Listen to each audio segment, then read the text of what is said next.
Vous me permettrez quand même de pouvoir répondre à la secrétaire d'État française qui, hier, a fait une grande opération de relations publiques, mais qui manque de sincérité.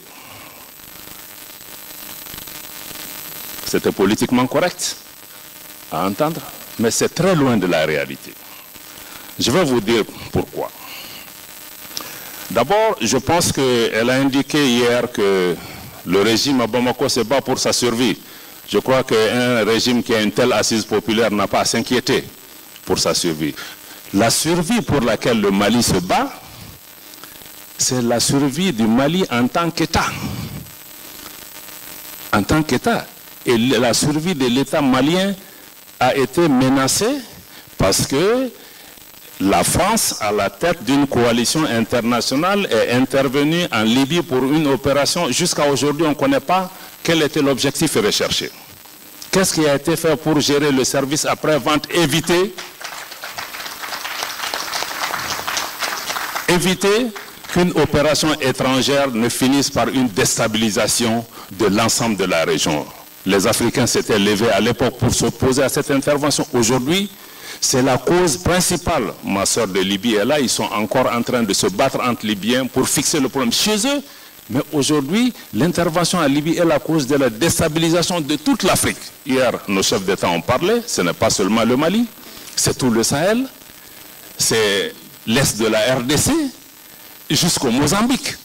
Donc on a un problème plus grand. Je crois que quand ils parlent, ils doivent imaginer ce dont ils parlent. La survie dont on parle, c'est la survie de nos États à cause d'une défaillance géostratégique monumentale qui nous a amenés à ce problème.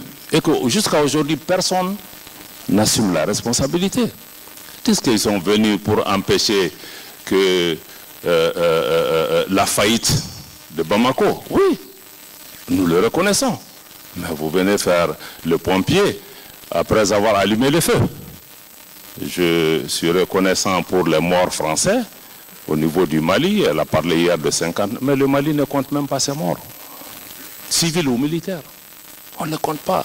Combien de Sénégalais ou d'autres ont perdu la vie. Donc je crois que ça, c'est la cause principale de la déstabilisation. Elle dit aussi que la France se bat pour la souveraineté des pays africains et qu'elle n'entend pas se substituer aux armées africaines. Je vous donne un exemple.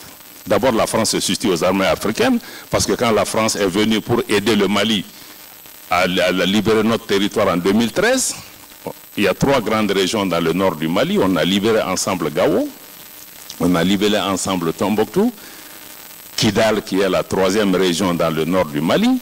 À 50 km de la ville de Kidal, l'armée française a stoppé net l'armée malienne en disant que vous ne pouvez pas entrer à Kidal sur notre propre territoire. Quelle souveraineté vous promouvez?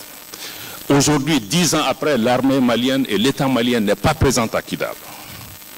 On parle d'ingérence dans les affaires intérieures parce que la France est venue, elle a choisi son camp avec qui travaille 10 ans. Elle travaille dans le nord du Mali avec des groupes rebelles.